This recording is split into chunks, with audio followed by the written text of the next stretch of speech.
Hello everybody, Gannon here. Welcome back. This is the third episode of the OnePod podcast. I'm joined here by my co-host, as usual, Dylan Creamster. How's it going, everybody?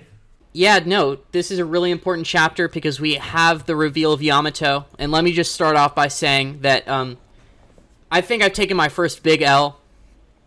Even though I didn't come out and confidently say, like, holy shit, this is going to be Odin, I was really hyping it up like I wanted it to be Odin. And, yeah, I guess I'm okay with what we got for sure. And I think it's kind of evident that if there's any candidate that's going to be like a new, strong member of the crew, I feel like it's got to be Yamato. It's funny you actually mentioned that, because I was going to say the same exact thing once we got to the end of the chapter. That I feel like Yamato, like, I wouldn't be upset at all if Yamato were to be, like, the new Straw Hat. Even though a lot of people, I feel like, want Carrot, I also want Carrot. I think Carrot would be a good addition. I feel like after Wano is over with, I feel like Yamato really isn't going to have a place in the country of Wano because she's Kaido's daughter, and Kaido's the person that's, like, caused, like, the people of Wano, like, the hardship he has for, like, the past 20 years. And so I feel like they aren't going to really, like, be fine with, like, his daughter just chilling there after it's all over with. And so I feel like she'll need a place to go. And what better place than the Straw Hat crew? We'll actually revisit that when we do get to the last panel, because I want to add to that, but I don't want to get too distracted this early in the chapter. But those are really good, valid points, Dylan. The name of this chapter is My Bible, chapter 984. On the front cover, we actually see Pound having a beautiful reunion with Lola and Chiffon on the front. So that's very nice to see. And very funny just scribble of Beige holding his baby in the bottom left. A little bit goofy. All right, let's actually get to the first page here. On the first page, we just see page 1, and we also see Ulti rebounding from the pounding they just got from Luffy and Yamato.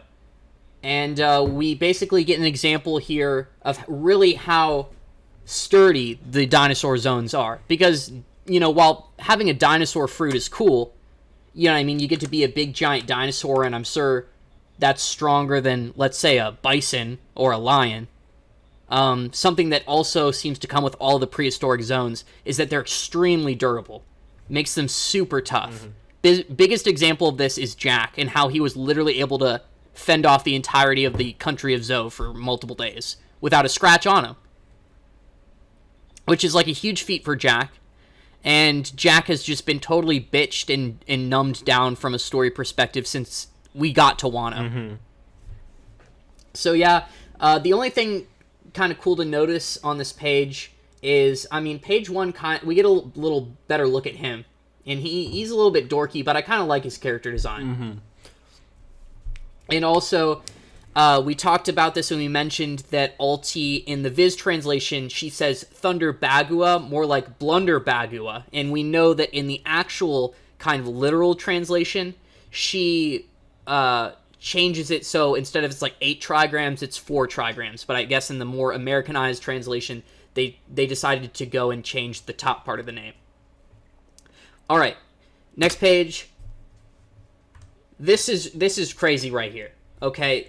Yamato seems to be effortlessly blocking a gear 3rd, like, Gorilla Gun punch, like coated in hockey.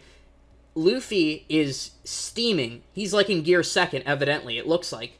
Do you know what I mean? And he's huffing and puffing, and Yamato's just chilling there. She's just saying, like, just hear me out. A huge testament to this character's strength. How strong do you think Yamato is?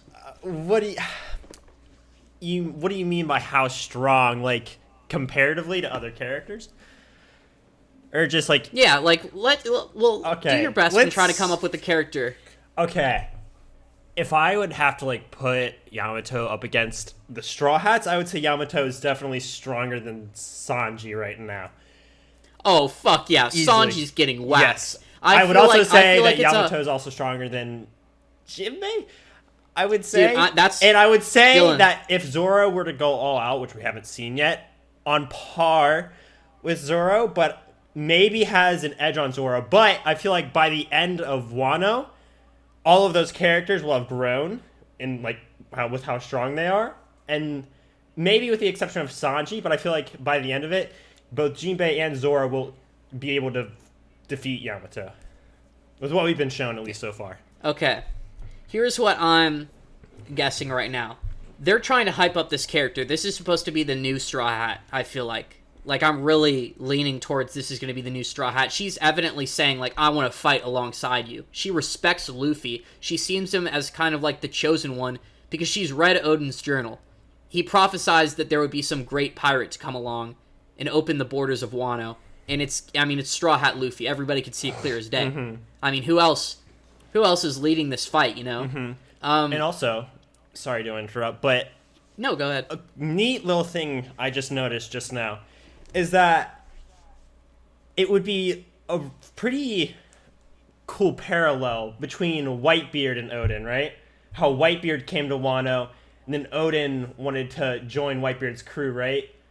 What if it's along those lines of how Luffy has come to Wano, and Yamato, the person who is obviously carrying on Oden's will right now, wants to join the Straw Hats crew with Luffy. Okay, repeat that. I'm sorry, I looked at my phone. Repeat that last thing you just said. Oh my god. Like, just the final bit of it. Maybe Yamato wants to join Luffy. Like how Oden wanted to join Whitebeard. Because Whitebeard... Oh, for sure. This is a parallel here, and I think that's evidenced by the panel I'm on. I'm on pages 4 through 5. In the bottom left, it says, a battle from the past. This is only making me remember a battle from the past. And that could be a parallel between an encounter Oden had possibly with Whitebeard. Mm-hmm. You know what I mean? So the only other person I can think of who's really just like casually tanked a gear 3rd, gear 2nd, like gorilla punch like that is like Fujitora. Mm-hmm. Fujitora was blocking those things like they were nothing with his sword. Power scaling wise, I think Yamato definitively stronger than Sanji. Mm-hmm. I think a high diff fight with Jinbei, and I really couldn't tell you who would win. And I think Zoro is stronger than Yamato at maximum capacity. Yeah. Yamato seems to just have Kaido's genes, so she's got like incredible brute strength, can swing that bludgeon around, and I mean, Ulti does even say here that like it's a pale imitation of what Kaido's able to achieve. Mm-hmm. We can't expect a new crew member to literally be like fucking on par with a Yonko, but somewhat comparable. The ability is somewhat comparable because she was able to just kind of like knock out Ulti, but because of I assume that not only are they durable, but I bet they just have like really good regenerated and healing abilities. Yeah. The dinosaur zones, I feel like they're able to like get knocked out and come back like that. Mm-hmm. So that's definitely a feat. That's where I would put Yamato right now on a power scale. Next page here, we see the new ability type. Like, what is it called again? Isn't it like Ryu? Did we look this up? I'm going to look this up real quick. But Dylan, why don't you go ahead and quickly explain to the viewers what you know about the new hockey types while I actually find like the correct name. Okay, what I know about the new hockey types, or like what I've like learned through browsing the internet and just like from reading, is that with advanced armament, there seems to be like 2 levels of it. The first level is where it's just simply an extension of your own hockey beyond your body, and then the second level of it, your hockey actually enters your opponent or an object and destroys it from the inside. So I think they refer to it as like Ryu in Wano, like the natives of Wano refer to it as such. On the Ryo, like Ryuo, but it's actually just referred to by the wiki users as emission. So emission is the projection of hockey, and then the next level to that is internal destruction, which is the higher grade of the emission technique. And it flows inside a target and destroys them from the inside out. So this is like high fucking tier shit.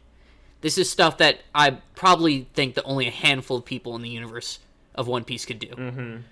Mm-hmm. You talked about... Go ahead. The only one other than Luffy we've seen use it is Rayleigh. Yeah. So a character that strong is the only other character we've seen been able to use it. But it can be inferred that I would expect the Yonko to be able to use it.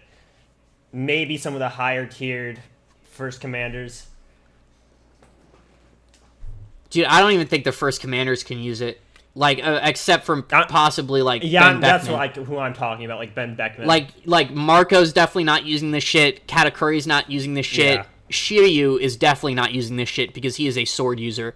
You know, we kind of can infer that Ben Beckman has godlike hockey techniques. Yeah. So I feel like of all the first commanders, perhaps Ben Beckman has this technique at most.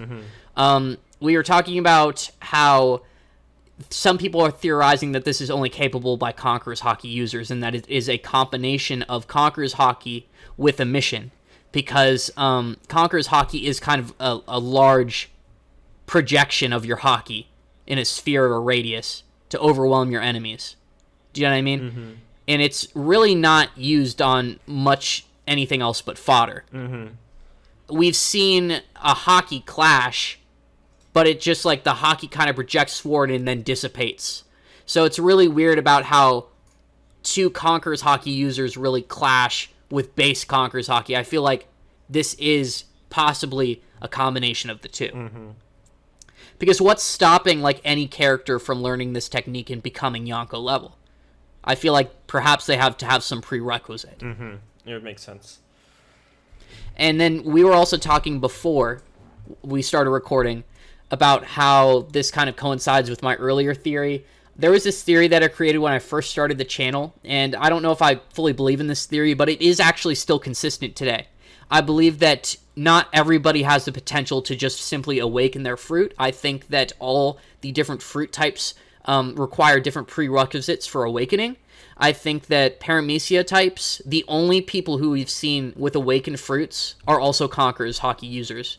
So I feel like if you're a Paramecia, you must have Conqueror's Haki to awaken it and become, like, overpowered. Mm-hmm. And then for Logias, I really have no clue. I honestly think you might be able to train and, like, perfect your fruit and, like, just amplify your element. Mm-hmm. And then the third one is zones. And this is the one I'm most confident in, is that to actually awaken a zone fruit, you must fully allow yourself to be consumed by the beast in the fruit. So the jailers in Impel Down were totally incoherent. They weren't even humans. They were more like beasts. And I think it's because to become awakened, you simply just have to give in to your inner beast, the zone fruit. And then what really is huge evidence for this is Chopper's awakened form. I think we can all agree that Monster Point is his awakened form. I don't think that we're going to get something bigger and badder than Monster Point from, cute old Chopper. But yeah, that's just an old theory I had. So we see Luffy using Ryu on Yamato. And Yamato, if I go forward a couple panels, evidently is able to, evade this just fine. This is like Luffy's new ability. I don't know if he's using the super cool destruction emission, but he's using emission. And Yamato seems to be able to deal with it. Dylan, do you see Momonosuke beat the fuck up on this cross right now? Are you looking at the same panel that I am? Of course. Okay, does this remind you of any other small child that's been beat up and, like, hung up? It's happened before. And it's actually a villain character. I'll give you a hint. How recent? It's in the New World. It's a New World villain. Come on, bruh. I'm giving you so many hints. There's only, like, a few New World villains, bruh. Okay, you're embarrassing yourself. It's Dofi. Remember when Dofi was, like, had an army of people pissed at his family because they were celestial dragons living among, like, regular humans? Oh, you mean when he was up on the building? When he was up on the side of the building? Yeah. Yeah, literally when he was a child. Okay, I was thinking, like, like grown-up Dofi. Yeah, that's probably where you got confused. But, Momonosuke's little hanging bit here is like almost a carbon copy of Dofi hanging up. Mm-hmm. And what I'm trying to get here is that I believe that he's going to awaken Conqueror's Haki on that cross. That would be insane. A lot of people are theorizing that, and I think that, like, that's what they're foreshadowing. That's what little kid Dofi looked like before he unleashed his Conqueror's Haki. He was strung up in front of a bunch of people about to be executed, and he got so fucking pissed that he was about to die that he was just like, rah! And I feel like Momonosuke is going to do something similar, because while he's not impressive, he is the son of Odin. You know, while he's not physically impressive, he does have the voice of all things. He does have the potential to be the new Shogun of Wano. But yeah, so that's pretty much what we got out of that page. And then also, nobody really believes, what's-his-face, Orochi, that the samurai are still a threat, which is working in the samurai's favor, evidently. Next page. Laugh my ass off at this. This had me so fucking weak. Jinbei. Like, look how goofy he looks. He looks really goofy with the sunglasses. He's like, yeah, totally, man, totally. Don't do it all the way up on that stage, bro. So, like, Robin's also in on it, acting like a total fool with the rest of these hooligans. Yeah, that's a really nice panel. You think Jinbei's fighting Jack? I don't know. I feel like he is. I feel like he will. I think it would... I feel like it would also be nice if Nekomamushi and Inarashi fought Jack. I feel like it would have a lot more significance for them to fight Jack because of what he did to Zoe. Maybe... And then in turn, Jinbei fights Smoothie. Dude, maybe I'm expecting too much. Maybe I kind of expected, like, all the main Straw Hat, like, of the four to get, like, to fight, like, really strong opponents and, like, transcend. I mean, that's what I really want to happen. Is still a strong character, and I feel like it'd be really cool to see Jinbei fight Smoothie because of how, with what it seems like Smoothie's fruit does, that, like, absorbs, like, moisture. I don't know about moisture, but, like... Yeah, no, that's exactly what it does. It's Jinbei the juice fruit. Using, like... You know, water, fisherman karate, it obviously, water plays a big part in it. And so I feel like it'd be a very difficult fight for Jinbei because Smoothie would be like a person that could easily counter him and is like a lot of his abilities. Or not counter, but like nullify. That would be a good matchup if I honestly believe that the rest of the Big Mom Pirates were even going to get up into the island, dude. I think they might have just given up. I don't think they're meant to go up there. I think that's why both Marco and King have knocked them off just to destroy their spirits. So if they do get up there, that is possible. Because Smoothie, she has a high bounty, she's a commander, and we know she's like capable of meta-human like attacks. The way her fruit works is it allows her to manipulate and soak up and juice moisture at will. She could literally swing her sword at the ocean, sop up a bunch of water, and she grows in size when she does this, by the way. She gets even fucking bigger. I don't know if you noticed this, Dylan, but when she does the giant slash attack, she grows in size and then reduces in size when she eliminates that moisture. And when she gets the moisture, it almost makes her attacks more powerful. So we know Smoothie's like super strong, but she doesn't have a lot of feats. So it says right here, the samurai are steadily blending further into the feast, and like he's clutching the katana right there at the bottom panel. That's really badass. Nico, Robin, and Jinbei really want to help Momonosuke, but they can't because they gotta wait. And then next panel, we're gathering on the submarine, and we see here that Law comically uses his ability to transport literally like a bunch of people up to the top of Onigashima, and me and you were laughing really hard about how fucking far he produced the room. And then not just a couple chapters previous to this, like he let Momonosuke get away on that fucking bird. And I know it's a plot device, but it's just so funny because like there's so many people who could have saved Momonosuke. It's almost comical.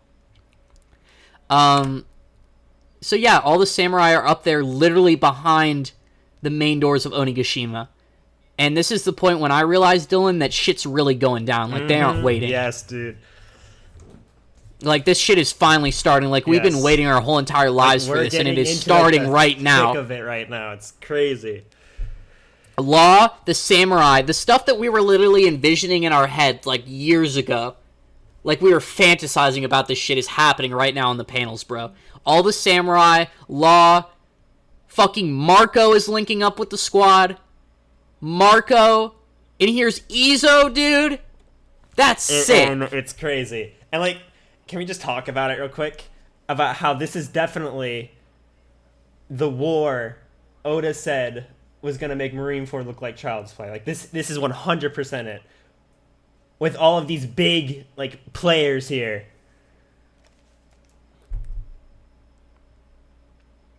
Dude, all the big players.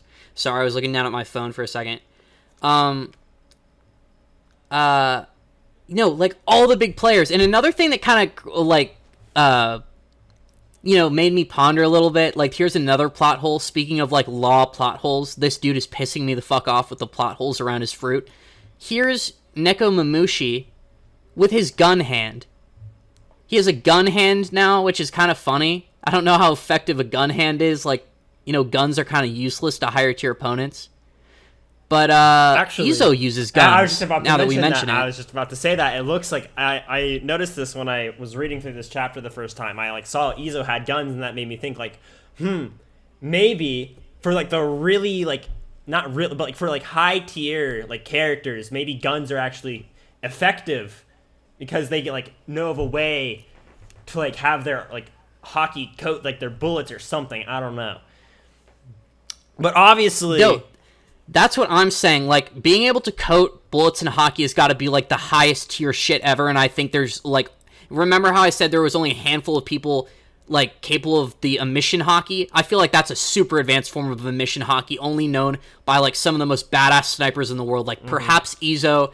Yasop definitely has this ability, 100%, and then Ben Beckman. Yeah, and I think like that's what makes those fuckers dangerous. I feel like we're gonna probably, this isn't my opinion, but I feel like we're gonna see what's the one dude on Blackbeard's crew, Van Auger, I think, his sniper. Oh yeah, he's gonna probably. I could definitely see him having it by the end, or like Van Auger's definitely gonna have to be able to compete with like Usopp, Yasop, and them for sure. Izo shows up. That's really badass. He has a gun arm. And I know that Nekomamushi and Inuarashi lost their limbs at Zou, but, like, Law arrived shortly afterwards, so unless they completely decimated their arms and put them in, like, a vat of acid, I have no... Like, what's the reason that Law couldn't have just mended the hands back together? He's literally, like, magic. Even then, like, on Punk Hazard, when Law was there, he literally just, like, turned those people like into like hybrid animal creatures. So it doesn't it's not like it has to be like your own limb. You can just attach literally anything. Dude, there's literally no limitations. This dude can make freak patients, dude. He literally can like he can like do what Dr. Hogback was doing times 10. Mm-hmm. Like if he wanted to. But yeah, Law's got a bunch of plot holes because he's kind of a mid character, bro. I'm gonna be honest, dude. I like Law a lot. Law's one of my dude. I give Law so much criticism because I want greatness from him, but I just don't get it. Next page we see Bao Huang having like a little funny interaction with Kaido. It's really funny how unserious Kaido is. It's definitely made this arc a lot less scary. Yeah, that's something I noticed. Is that like he's not like as much of like a hard ass as I feel like I like imagined him to be when we first went into this. I expected him to be like this like super serious like old hardened like pirate. Just he like pirate doesn't god. Fuck around and like he's like super serious, but he's like kind of like laid back. Like not laid back. Like he is, but like I feel like he's laid back. He's definitely laid back. Dylan, my impression of Kaido was that he was like literally the strongest creature and he would kill somebody like on a whim. Mm-hmm. And like if you're fucking with him, then you're actually like really, really in big danger. Mm-hmm. But now, just Oda's writing style, he's kind of BMing the Yonko a little bit. He's BM'd Big Mom. He has not BM'd Kaido. The only thing he's done with Kaido is kind of loosened up the tension, because he is a laid back character for sure. Mm-hmm. He doesn't even really speak to his higher up subordinates like they're scum. Mm-hmm. He kind of speaks to them almost as equals, which is crazy. So here we are. This is really cool. They're talking about the execution with Momonosuke, and then he explains that he's going to explain the new Onigashima project, which could possibly be like a plan or something that's really going to cause some stir up for the samurai. He's going to bump things. Also, but I think the most... Go ahead. I was just going to say, can we just, let's look at Kaido, right? No. Are you gonna talk about the size? No, not yet. We'll get to that after this. Okay. But let's look at Kaido, and let's look to the right of Kaido and down. Why does Orochi look so salty right now? Dude, he's so fucking livid, dude. Because he was just talking. He was just giving a speech, and Kaido shows up behind him. He's like, listen up. Like, everybody obviously respects Kaido a lot more than Orochi. It's evident, and I think Orochi's a little bit insecure about this. You can see he's got a face of disgust down there on the bottom. But you could also see that he's holding a sword. Oh. He's holding a sword. What if that's the, something no Orochi, the grass-cutting blade? You know what I'm saying? Mm-hmm. That could be cool. But no, let's talk about the size, because what's the most interesting, cool thing about this panel is we get to see, like, accurate size representations of these characters, like, kind of next to each other. And we were weirdly surprised that Jack is the biggest amongst all of them, it seems. Because he's in the background. Mm-hmm. He's in the background and he's taller than all of them. That's not how it should work. Like, the people in the foreground, I mean, you should obviously get bigger if you're in the foreground. But if you're further away from the image, then you're going to look smaller. But Jack's in the background, and he's the biggest one. He's a big boy. Mm-hmm. Okay? King is the smallest one, but he's probably, the strongest, most confident among the three, because not only does he probably have, like, a really sick... No, we know his fruit. It's the pterodactyl. It's like a pterodactyl, but it's not a pterodactyl. It's like a bigger pterodactyl. Mm-hmm. He's not only just, like, meta-human because he's got a dinosaur fruit, he's probably got the ability to manipulate fire really well. Mm-hmm. And I think Kinemon's probably going to have to teach Zoro how to cut fire to defeat him. That would be crazy. That'd be cool to see. That's just what I'm thinking. Oh, and another funny thing, that's just how fucking huge Orochi is. Like, I knew this guy was huge, but he's fucking-normous. And it's also a testament to how large Odin was. Mm-hmm. Because in the previous panels, like, I don't know how small Orochi was when he was, like, a child, like, revolting against the Kozuki clan, but he was always kind of dwarfed by Odin. Odin was big, dude. That's one of the main reasons I believe that Yamato could be Odin, is because the size was almost accurate, because Odin's, like, 12 feet tall. And then Kaido, we don't know Kaido's official height, and I don't even know if we know Big Mom's, because I've always tried to speak about how I think Kaido's bigger than Big Mom. But I think Big Mom might be bigger than Kaido. I think Big Mom's bigger than Kaido. I think I was surprised to learn that Big Mom is actually bigger than Kaido. Alright, anyways, last and final panel here. And I'm going to say right here, I know I really wanted Odin to be Yamato. I didn't confidently say that it was going to happen, but I will accept the L. They were clowning me in the Discord, and I will accept the L that I was wrong. An entirely new character, something that I really couldn't have predicted myself, because I don't really predict that, like, new crazy characters are going to come out of the woodwork like this.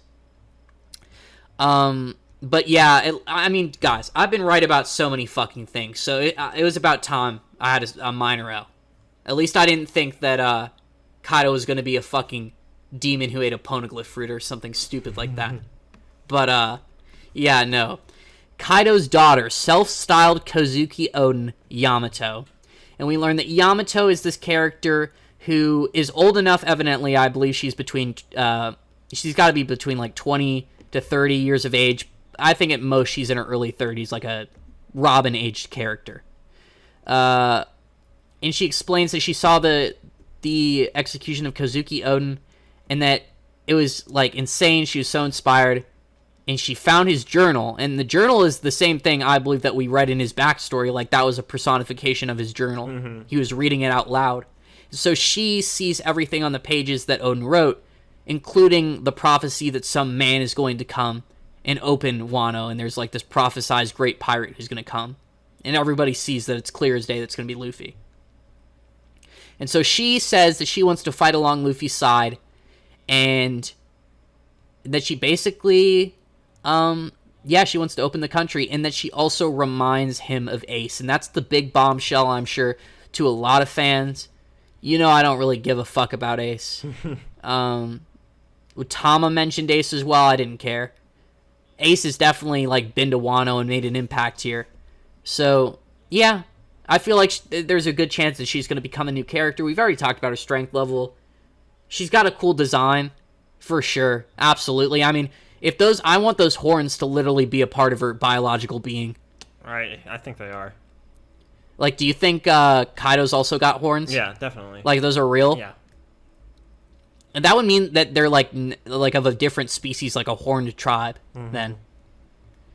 And then I think the last thing I want to ask you, Dylan, is do you think that perhaps Yamato or any of the main 4 sons, do you think that Big Mom and Kaido have had children together? I don't know.